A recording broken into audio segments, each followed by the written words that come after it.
자, 뭐 화원 얘기는 뭐 이 정도에서 좀 마무리하고 화투 얘기 한번 해봅시다.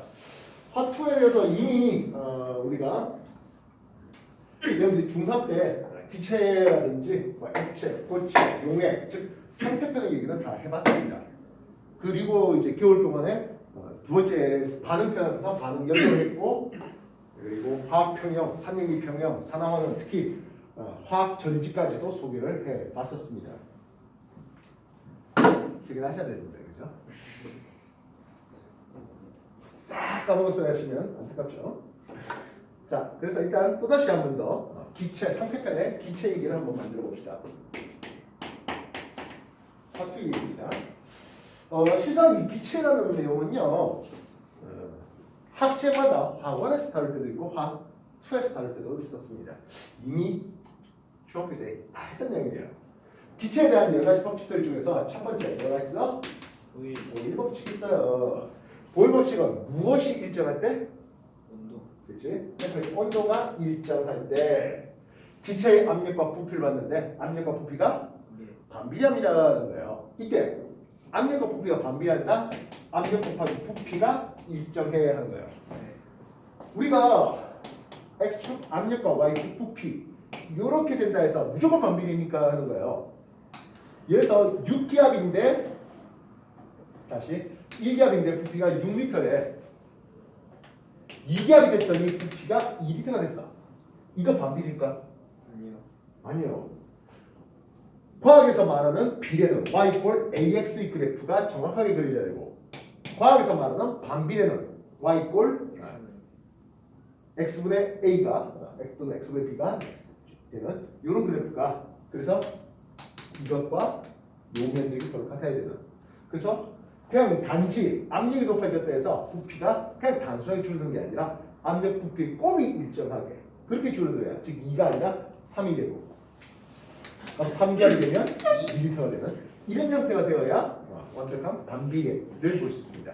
압력과 부피 곱이마다 일정해야 하는 내용을 보게 되는 거죠. 이게 물리에 들어가면 연력학으로도 공부가 되는데요. 물리의 연력학이 여러분들 1학년 1학기 기말고사 파트예요. 물리의 연력학 하면서 보일 법칙, 샤를 법칙, 즉 등, 온 팽창 및 등 앞 팽창, 뭐 경우에 따라서는 단열 팽창이라는 이런 것들까지 해서 나오게 되는 내용이에요. 보일 법칙, 온도가 일정할 때 압력 부피 곱이 일정해. 그래서 압력과 부피를 할 때 이런 관계식을 보았습니다.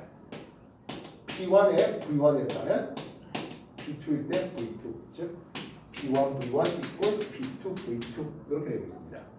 이해했습니까? 네. 이때 주의할 게 우리가 기체 법칙 하면서 첫 번째 보일 법칙과 두 번째 샤르 법칙.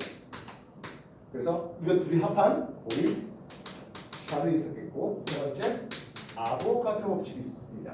그래서 아보가드로 법칙과 보일 샤르 법칙이 전부 다 합치니까 최종 팩트가 뭐가 나와? 이상기체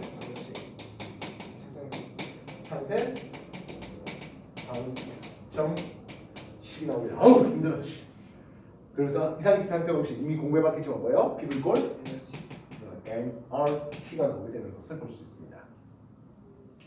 그러면서 이 기체에 대해서는 크게 이상기체 상태 방식 외에 추가적으로 더 알아야 될 게 뭡니까? 기체 분자 운동론인데요. 기체 분자 운동론에서 얘기하는 기체 분자의 평균 운동 에너지는 이거 있습니다. 203K T를 쓰고 있습니다. 온도가 일정하다는 것은 기체 분자의 평균 운동 에너지는 어떤 상태다? 일정한 상태입니다. 즉 A점의 기체 분자의 평균 운동 에너지나 B점의 기체 분자의 평균 운동 에너지나 마다 똑같다는 거예요. 이건 기체 종류와 상관없이 온도에만 의존하는 기체 분자의 운동 에너지.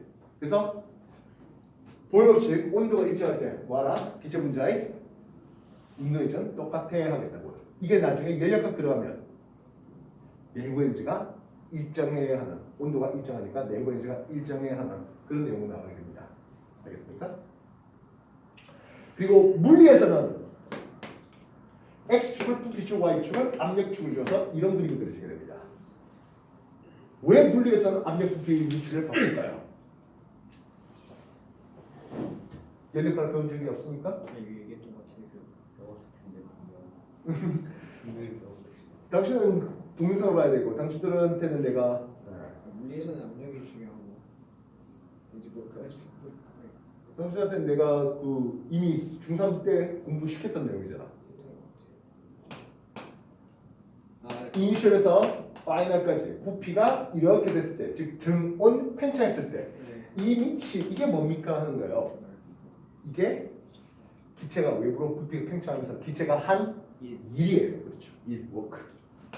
이게 기체가 한 1로 이렇게 되는 거거든요. 그렇게 해서 그냥 등 앞 팽창했을 때에는 즉 샤를이죠. 등 앞 팽창했을 때는 그냥 사각형 면적이면 편한데 이렇게 곡선으로 돼 있을 때 요 면적을 구하려고 하면 결국엔 적분해야 되잖아요.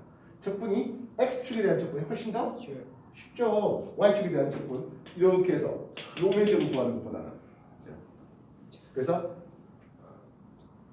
변화시키는 조작 변이는 어차피 압력이 조작 변이에요. 그래서 종속 변이 부피가 종속 변이가 되는 거죠. 변화되는 거는. 그래서 일반적인 패턴 화학에서는 이렇게 쓰고 단지 물리에서는 기체가 해준 일을 구하기 위해서 이 그래프를 조금 더 90도 꺾어서 좀 보여줄 뿐이라 했습니다. 샤를 법칙. 샤를 법칙은 무엇이 일정한데?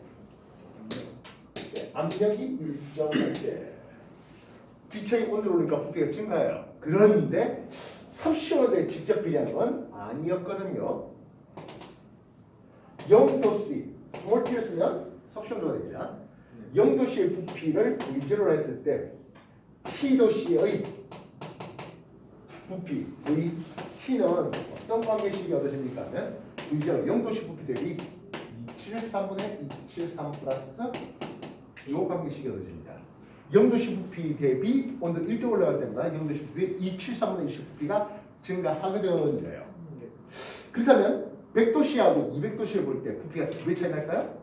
아니요. 그렇지 않죠. 분명히 100도씨보다 200도씨의 부피가 증가하긴 했는데 섭씨 온도의 정비라는 건 아니에요.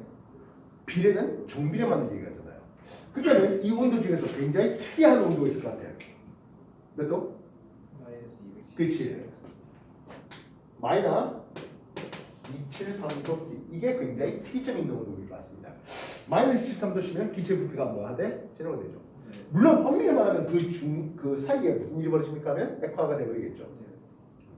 근데 이상적으로 간다면 마이너스 273도씨가 되면은 기체 부피가 아예 0이 될 거야라고 생각하는 그런 온도가 있겠습니다. 그 온도를 라지 쓰면서 이제 절대 온도, 요 온도를 제로 켈빈 삼겠습니다. 간격은 똑같습니다. 그래서 273 켈빈이 0도씨. 그럼 273 플러스는 T 하면 T 켈빈만큼 이렇게 되는 거죠. 그래서 T가 100도씨였다면 373 켈빈 이렇게 쓰겠다는 거죠. 섭씨 온도의 단위는 뭐 대놓고 셀시우스가 만들어 절대 온도 단위는 켈빈 단위를 쓰고 있습니다. 그래서 제로 켈빈보다 더 낮은 마이너스 290도, 마이너스 300도, 마이너스 500도 이런 거는 없어요. 실제로 그리고 마이너스 273도씨에 뭐 이제 좀 확률이 더 올라가면 마이너스 273.15도씨 뭐 이렇게도 하는데 어쨌든 제로 켈빈에는 또 도달할 수 없는 온도다. 뭐 이런 것들이 나중에 연력학적으로 소개가 될 수 있겠습니다. 그래서 샤를 법칙에 대해서는 이제 뭐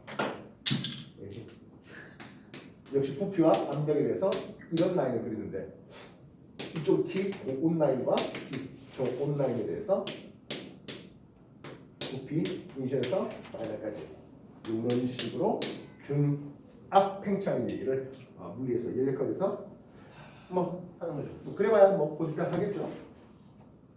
그지? 한여름 되기 전에 이거 시험 칠 거죠? 물리에서. 윤리 시간에 들었던 것 같은데. 어? 배웠던 것 같은데 저거. 물리재생하고 그래서 했어요? 네, 그런 것 같아요. 응, 그렇죠. 중3 학생들도 이거 다 배워요. 까먹으면 할 수 없고. 얘네가 얼마나 재밌는데. 재밌겠죠? 예, 재밌어. 그래서 샤를 법칙에서 압력이 일정할 때 기체 부피는 어떤 관계 있습니까? 하면 절대 온도 기체 부피가 뭐하네? 일정해라는 요 시계죠. 얻어지게 되겠습니다. 그래서 보이샤를 법칙 볼샤르 법칙은 이 두 개 합친 거죠. P분의 오이씨 부피 왜 이래? PV 값이 일정해. 이런 내용이 나오죠. 페이지 여러분한테 나눠드린 거는 2022년도 수능 특강인데요. 2023년도 수능 특강은 여러분이 직접 사서 해볼 수 있지 않을까 싶은 생각에 그죠? 올해 이제 수능 특강을 하다 보면 조금 염치없잖아, 그지? 작년 거 줬어요. 올해 건 여러분 나중에 한번 더 사셔서 보시도록 하시면 되겠습니다. 뭐 어차피 여러분이 뭐 객관식 시험은 안 치고 주관식 시험은 치겠습니다만은 뭐 문제 그게 그거지. 페이지 6페이지, 7페이지 정리 한 번 더 볼 수 있도록 하십시오. 9페이지까지, 8페이지까지 잘 법칙되고 있네요.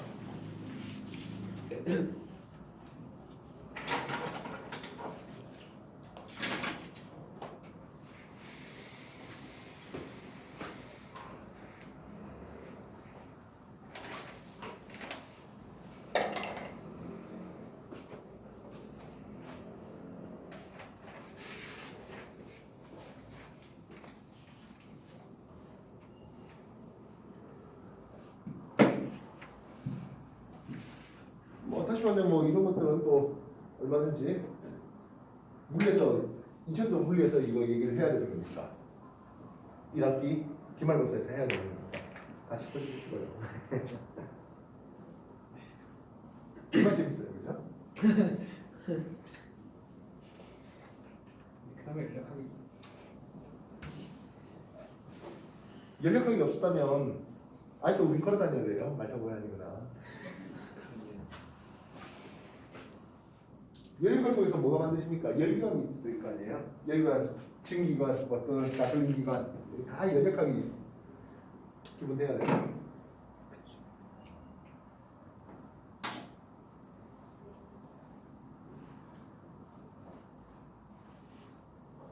증기 터빈이라는 거 들어봤어요? 네. 증기 터빈의 가장 고기술이 독일제인 것 같아요. 그래서 이 독일제가 효율이 좀 더 좋다. 근데 그 좀 더 좋다는 게요, 뭐 10%, 20% 좋은 게 아니라 1% 좋은. 이게 그 1%가 뭐해 하는데 가격싸게 하면 되지. 근데 이제 저기 연료비를 나중에 하다 보면 그 효율 1% 좋은 게 싸게 먹는 비싼 겁니다. 그래서 터빈 핀의 각도라든지 이런 것들. 옛날 2010년도쯤에는 연대 쪽에서 그 터빈의 효율이라든지 이런 것들, 에너지가 얼마나 나오는지 이런 것들을 계산하라는 논술 문제를 썼는데요. 재밌었는데 요즘은 그런 논술 문제가 사라졌습니다. 자, 다시 하겠습니다. 이제 아보가드로 법칙이 나오네요. 아보가드로가 하는 소리가, 야, 이 온도함이 같으면 같은 부피소에 같은 개의 기체 분자 있어라고 하는 게 아보가드로 법칙이에요. 네. 아보가드로 눈으로 쳐다보니까 분자수가 똑같네. 이렇게 됐을 거라고요? 그럴 리가요. 아버지는 왜 나왔을까요? 야, 이것들 진짜 포맷이 너무 되는데? 돌턴의 원자수에 나온 이유와 아보가드로의 법칙이 나온 이유 정도는 알고 있어야 될 거 아닙니까? 아보가드로 법칙이 왜 나왔어요? 기체반응. 예, 기체 반응 법칙 설명을 했죠. 기체 반응 법칙이라는 게 게일 이삭이 발표한 건데요. 기체끼리 반응해서 기체가 생성되는 일련의 과정에서 특정한 부피비로 반응하더라고요. 특정한 질량비는 일정 성분비 법칙이고요. 기체끼리 반응할 때 특정한 부피비대로 반응합니다라는 것은 기체 반응 법칙입니다. 수소산소 반응해서 수증기 만들 때 2대 1대 2열 부피비, 수소 질소 반응해서 암모니아 만들 때 3대 1대 2열 부피비 말입니다. 그렇다면 그런 질량 보존 법칙 및 일정 성분 법칙 그리고 기체 반응 법칙까지 전부 다 설명하려고 하니까 같은 부피 속에는 같은 개의 분자가 들어있어야 되겠다는 그런 아보가드로의 가설이 나올 수밖에 없었겠고 실제로도 그렇다는 게 결과적으로 알려지게 됐습니다. 왜 그래? 하는데 기체는요, 기체 분자 자체의 크기보다는 공간 차지하는 부피가 뭐하다? 월등히 더 크죠. 그래서 분자의 크기하고 즉 분자의 종류에 상관없이 같은 공간 부피라면 같은 개의 분자의 개수가 있어야 되겠다. 즉 아보가드로 법칙은 기체의 부피는 분자의 개수에 비례하잖아. 그래서 이상체 상태 방정식 나오게 됩니다.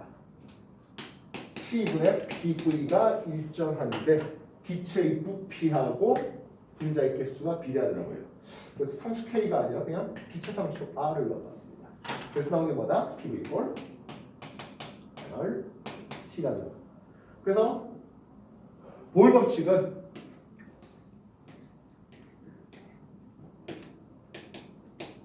고립도가 일정하고 분자의 개수. 그래서 압력을 높이니 부피가 줄어드는 내용 하는 게 보일 법칙 되겠죠. 네. 샤는 어때? 압력이 일정한 상태였습니다. 온도를 높이니까 부피가 증가하잖아라는 내용이죠. 이해했어요? 그렇다면 아보가드로 법칙은 어때요? 온도와 압력이 일정하고 분자의 개수가 많아지면 그 부피가 커져라고 하는 이런 내용이었습니다. 되겠습니까?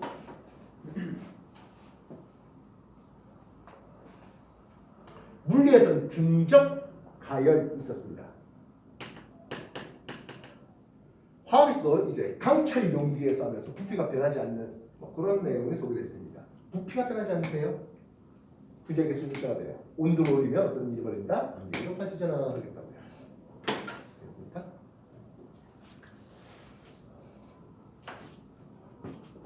압력은 단위 면적을 늘려주는 힘이에요. 압력이 커진다는 것은 결국 단위 면적에 같은 성격이면 자주 부딪히거나 같은 성격이 자주 부딪히거나 아니면 같은 개수가 부딪히면 더 세게 부딪히면 압력이 높아지거나 할 수 있겠습니다. 그지? 샤르 법칙 잘 생각해 보십시오. 샤르 법칙입니다. 샤르 법칙입니다. 압력은 일정하대요. 압력이 일정하대요. 온도 T였습니다. 부피가 요만큼이었습니다. 온도가 2T 됐어요. 부피가 어떻게 돼? 2배 더 늘었어요. 이해됐습니까?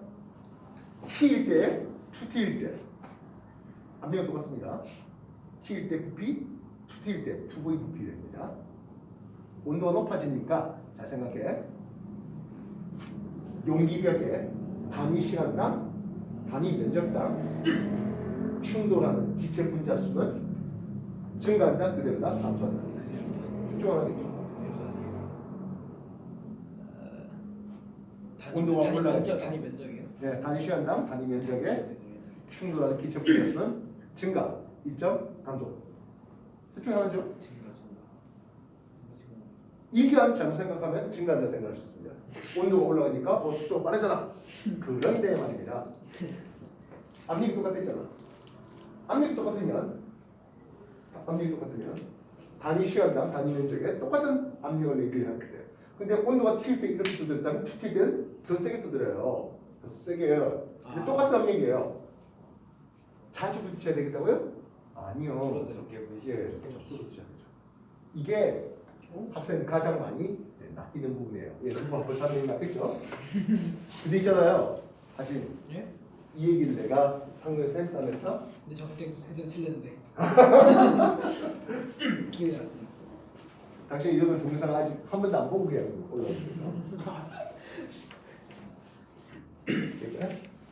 네, 저 영상 안 찍히고 있는 것 같은데 안 어? 찍히는 거 맞아요? 뭐라? 왜 안 찍혀? 뭐가 뜯길래? 찍히고 있는 거예요? 되고 있냐 왜? 아 그래요? 아야 카운트 18분 48 하고 있잖아. 왜 그래? 시간이 어디 갔어요? 준세는 아이폰이어가지고 달라가지고. 아, 아이폰에 잘 나온다고? 아니, 야 하나 사줘. 아니, 달라서 저 카메라가 달라요. 그 김준쌤이 찍는 거는 시간이 다른데 나와서 수학 때 영상 찍는 거는 조금 달라서 되게 제목 봤어요. 진짜 상상 한 번도 안 했어. 니들 하나 나한테 아이폰 사줘. 그잖아. 간단해.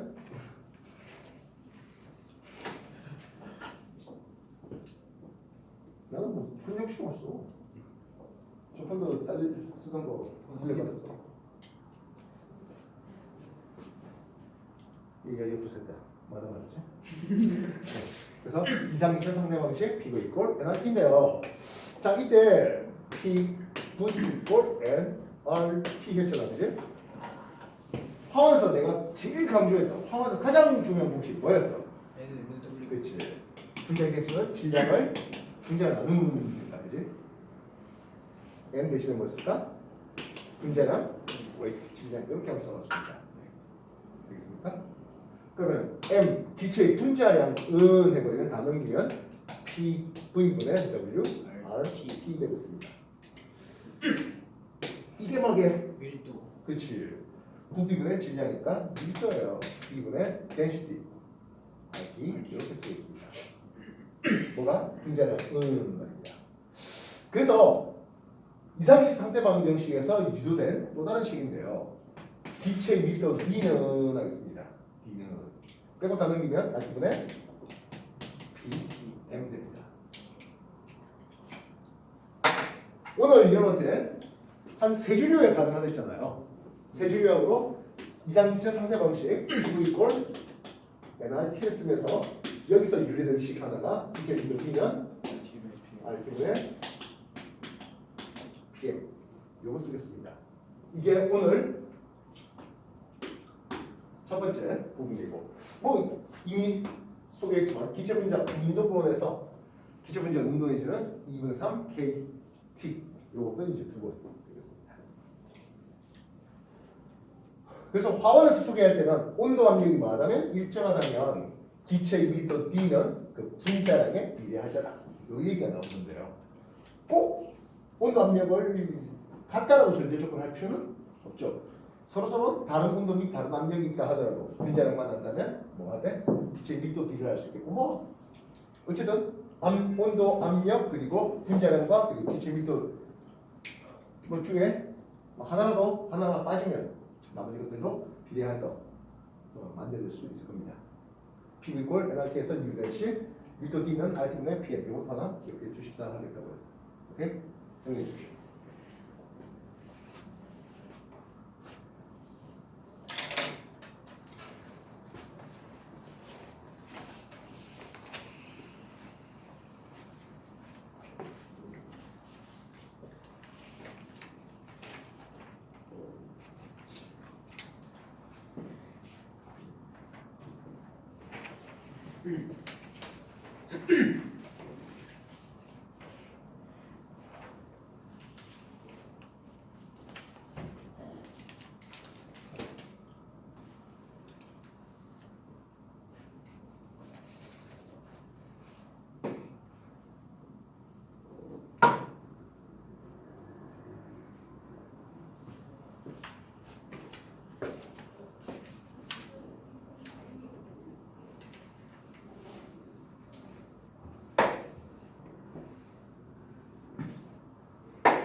페이지 18쪽으로 보면 기체 분자 운동론이라는 놈이 나오겠습니다. 기체 분자 이래하면서 뭐 완전 탄성 추돌하고 뭐 어쩌고저쩌고 저쩌고 있는데 가장 중요한 핵심은 기체 분자의 운동에 대한 2분 3 KT 이렇게 쓰고 있습니다. 엄밀히 말하면 단원자 분자에 해당하는 내용이에요. 이때 상수 K는 뭡니까 하면 볼츠만 상수 아니면 쓰는데 기체 상수를 아보가드로 숫자로 나누는 과정입니다. 그래서 이 2분 3 KT 할 때 요 크기는 기체 분자 한 분자의 운동 에너지 평균이에요. 왜냐하면 모든 기체가 똑같은 에너지만 가지는 게 아니라 평균적으로 에너지가 요래하는 거였습니다. 그렇다면 기체 분자 1몰계의 운동 에너지 평균 에너지 총 합을 해볼까 싶습니다. 1몰계 되는 것은 아보가 숫자만큼 모은 거잖아요. 그럼 얼마 되겠습니까?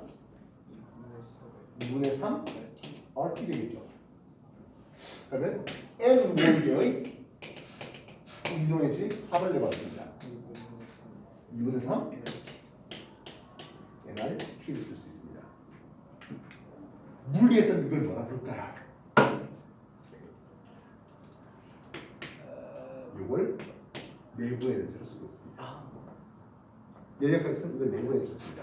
그래서 물리에서는 그냥 내부 에너지는 분자의 개수에 비례하고 온도에 비례해 뭐 이런 식으로 표현되는데 이거 킥입니다. 됐어요? 그래서 PV 이꼴 NRT 압력과 부피를 곱했을 때 화학에서는 온도를 일정한 상태에서 분자가 몇 개 있을까에 관심이 있다면 물리에서는 분자의 개수가 고정되어 있는 상태에서 압력비를 통해서 온도에 대한 정보를 알고 온도가 높다 낮다를 통해서 분자의 운동의 제가 더 크다 작다 또는 내부의 제가 크다 작다 이런 것들을 비교하는 게 물리의 전략학이에요. 왜 하나의 식을 가지고 누구 관점에서 온도를 일정 관점에서 또는 분자의 개수가 일정 관점에서 되겠습니까? 화학에서 뭐가 관점이 있다고? 온도가 일정한 상태에서 분자의 개수가 좀 관심이 화학에서 있습니다. 화학에서 되겠습니까? 그래서 기초분자 운동은 U3KT 이거 한 분자 운동이죠. 그런데 말입니다. 전통적으로 운동 에너지라는 것은 2분의 1 mv 제곱 있었잖아. 평균이니까 위에 바를 붙일 수 있겠습니다.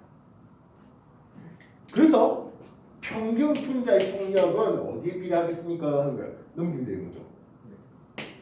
분자의 루 뒤에는 안 비례하겠고 절대 온도의 루 뒤에는 비례되는 기초분자의 운동 속력이 나올 수 있습니다. 분자는 4배 더 커요. 속력은 2분의 1로 느려져요. 라는 거예요. 헬륨 분자는 4입니다. 4배 더 큰 분자라면 16이 되겠죠. 분자 16 누구 있어? 분자는 16. 산소. 네? 분자는 산소가 분자는 16이 해야말이잖아요. CH5 메탄의 분자량이 16됩니다.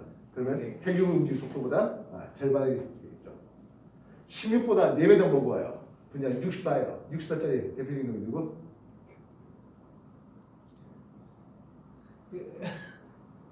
기체 반응을 양쪽 관계할 때 4대 1대 5 할 때 나왔다. SO2 이 상황이죠. 이 상황의 분자량이 64예요. 이 상황이 있는데 우리 다 까먹어. 너무한 거 아니야? 다시 한 번. 분자를 보는데 이제 헬륨 분자량은 4예요. CH4 메테인 분자량은 16되고 SO2 분자량이 64예요. 얘가 V 성격이면 얘는 2분의 1V, 얘는 4분의 1V 성격이야. 알겠어? 비슷한 거 해볼까? 분자량 수소 분자량은 2죠. 네. 9배 더 많네. 분자량 18이에요. 누구 있을까? H2. 예, 수증기 할 때 있군요. 물 하면 안 되고 수증기 할 때 얘기해요. 그럼 얘는 3분의 1V가 있죠? 32 16배 무거워. 그러면 4분의 1V 속도로 움직인대. 분량 32 누구? 메테인. 이게 드디어 O2죠. 아니 네가 O2 발음을 할 기회를 줬잖아. 그거 아니 그러니까 아까 그 원자량으로 잘못 들어서 그런 거고. 아니 내가 언제부터 원자를 하네. 지금 기체 분자들하고 지난 거 하니까 딴거 생각. 큰일났네. 아 사진 8등급 받아보고 9등급 받아보면 나 어떡하지? 절대 안 그럽니다. 그럼 자체감 나오기 때문에. 자태가 바로 검정을 시킵니까? 이해했어요? 온도가 올라가면 분자의 속도가 빨라지긴 하는데 200켈빈에서 400켈빈 되면 200켈빈에서 400켈빈 되면 운동 에너지는 그래 2배가 커지겠죠. 평속도는 루트 2배 커지는 거예요. 주의하셔야 됩니다. 이거 루트를 까먹어버리면 참으로 곤란한 일들이 많아져요. 알겠습니까? 그래서 이상기체 상대 방식 PV 꼴 NRT에서 유래되었습니다. 기체밀 D는 R분의 PM. 이해됐어? 기체분자 운동은 기체분자 한 분자의 운동에서는 2.3K T를 쓰고 있는데요. 그것이 유래되어서 기체분자의 평균 속력은 루트 M분의 T에 비례해요라는 요식같이 하나 더 되겠습니까? 그래서 우리가 기억해야 될 오늘 수업의 세 줄요약인데 두 줄짜리입니다. 정리해 주십시오.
현재 우리의 지구 공기를 보면은 그냥 간략하게 하면 질소가 80% 있고 산소가 20% 있는 이 정도 공기라고 생각해 볼 수 있습니다.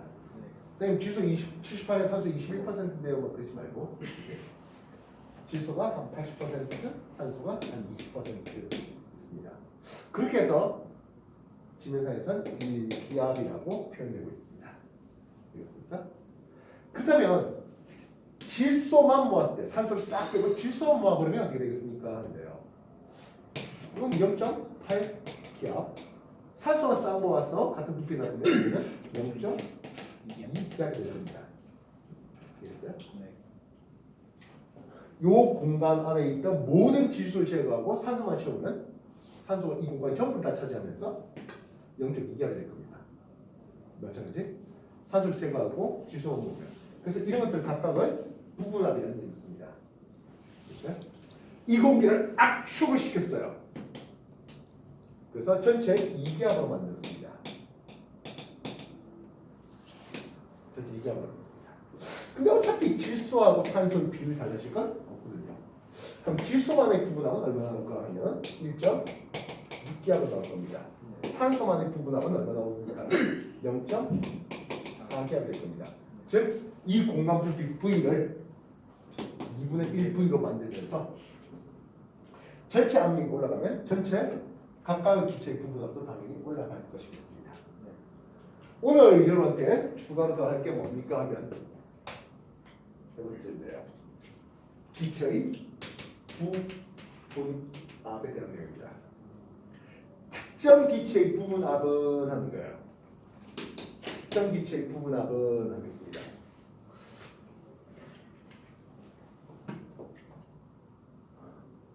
이 기압에서 산소가 0.4기압이 됐다 했잖아요. 그건 왜 그래 하는데 P 토탈 전체 기압 대비 특정 기체의 몰 분율. 자, 예전에는 몰 분율을 하면서 프랙션 이렇게 많이 썼는데요.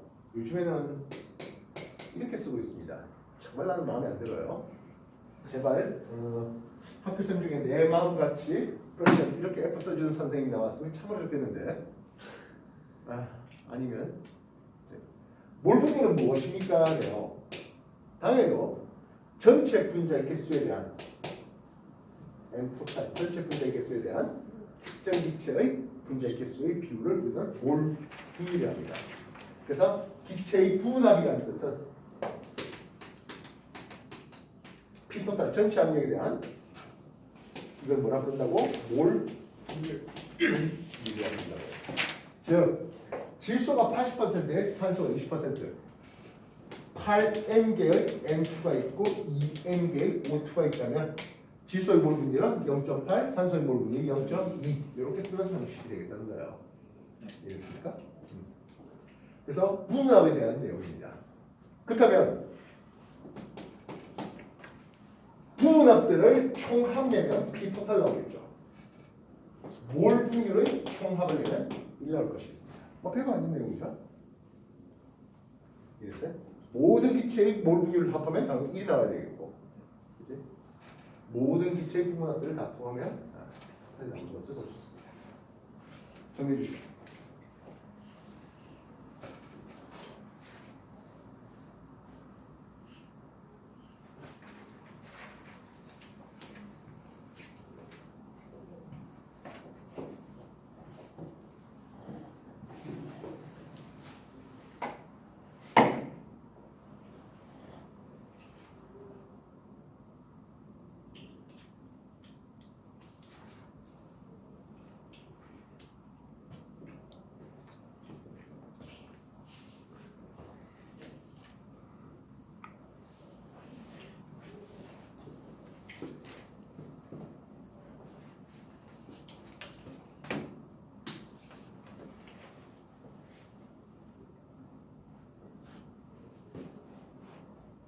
자, 여기 뭐 N2하고 O2가 있었다 해봅시다.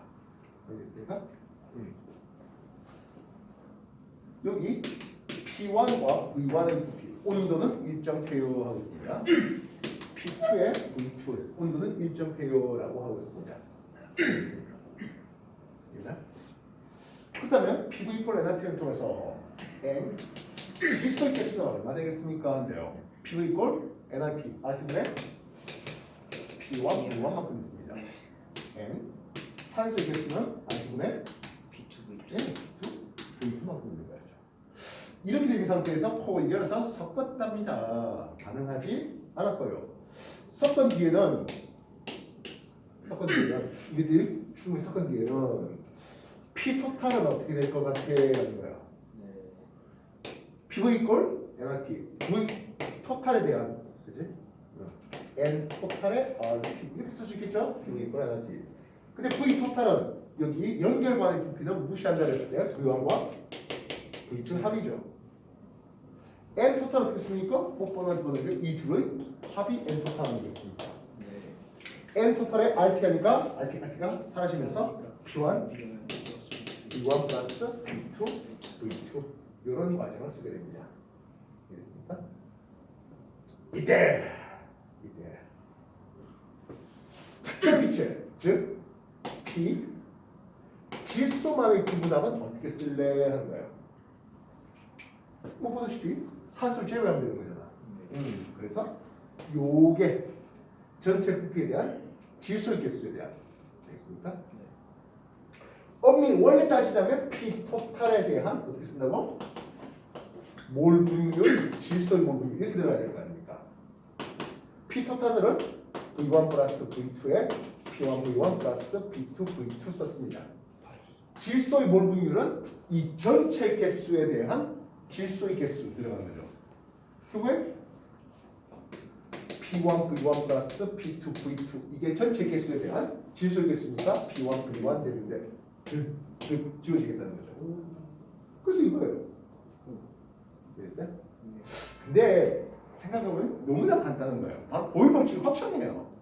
이게 1기압 있을게요. 2리터 있었다 할게요. 이거 3기압 할게요. 4리터 있었다 할게요. 이랬습니다. 그러면 우리가 숫자를 써다 보면은 2리터, 4리터, 2리터, 4리터 합이고 2기압 곱하기 2리터, 3기압 곱하기 4리터 이렇게 된 거 아니야? 근데 질소가 그냥 쓱 2리터짜리가 4리터가 된 거예요. 6리터가 된 거잖아.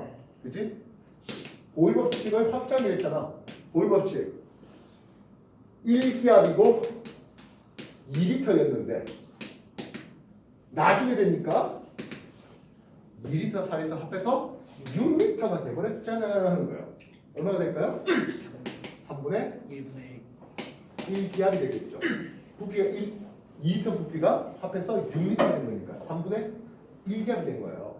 이해되시겠습니까? 산소계산? 되겠나? 네.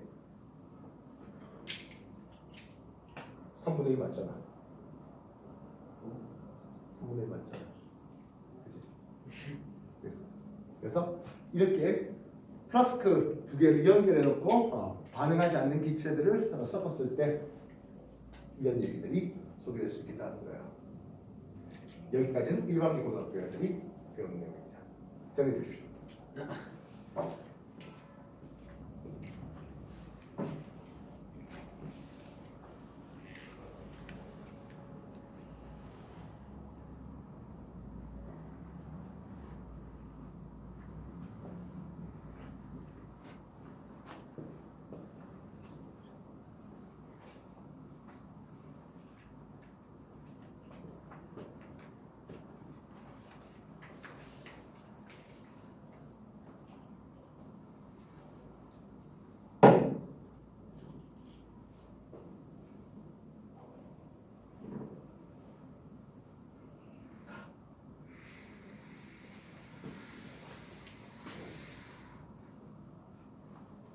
이거 동영상 역시 마찬가지 단톡에 올려놓을 건데 어차피 뭐 답을 하면 다 보지도 않을 거고 그치? 스킵해서 딱딱딱 보면 40분 정도 분량으로 올릴 거거든요. 뭐 짧게 스킵해 보면 중간중간 스킵해 보면 동영상으로 다 보면 한 20분 안에 볼 거고 만약에 특정 화면만 해갖고 내용 정리만 하겠다 하면은 글쎄요 한 5분 안에 다 끝나지 않을까 싶어요. 그죠? 여기 내용 필기된 것만 다시 복귀해 보겠다면 어떻게든 활용하시면 좋을 것 같습니다. 시험 직전에 활용하겠다 하면 참 곤란해. 이런데 어차피 문제를 던져주고 어떻게 검사할 수 있는 방법도 없잖아요. 검사하겠다 하면 책을 안 가져왔어요 할 것이 눈에 뻔하고요. 그렇지? 책을 가져왔다 하더라도 안 가져왔어요 할 거잖아. 아니라고 얘기 안 하지? 아니에요. 자, 좀 전까지 우리가 그냥 단순하게 V양 플러스 V2분의 P1 V양 플러스 P2 V2 하면서 질소의 부분 그럼 나머지 산소의 부분은 어떻게 되겠습니까? 6분의 12 이런 식으로 얘기할 수 있겠습니다. 그치? 네. 그러면 과거에서 플러스 알파 더 들어가는 내용이었어요. 이런 거거든요. 반응하지 않는 기체라고 했다면 반응시켜버리는 거죠. 반응시켜버리는 거죠. 질소하고 산소가 있었는데 반응을 통해서 에너지가 됐대요 하겠습니다. 개수가 치면 이런 과정을 쓰시면 되겠죠. 네. 섞었을 때 압력 부피 우리가 PV 꼴 NRT 할 때 화학에서는 뭐가 관심있습니까? 온도 결제가 된다. 분자의 개수에 관심이 되어 있잖아요. 1기압 곱하기 2리터요. 반응 전에 이거 2A의 분자가 있었어 라고요. 3기압 곱하기 4리터 3, 4 12A의 분자가 있었잖아. 이렇게 네. 쓰겠다는 거예요. 네. 우리는 반응을 시켜봅시다. 질소 2N개가 소모될 때 산소는 4N개가 소모되면서 NO2는 4N개가 생성되는 과정을 보겠습니다 하는 거예요. 일단 반응 후는 어떻게 되겠습니까? 질소는 더 이상 없고요. 산소는 8N 질소 이산화질소는 4N 되겠죠. 처음에 분자가 몇 개 있었지? 14개 있었잖아. 근데 나중에 분자가 어떻게 됐어요? 12개 줄었어. 12로 기체가 줄였어요. 물론 얼마든지 늘 수도 있겠습니다만.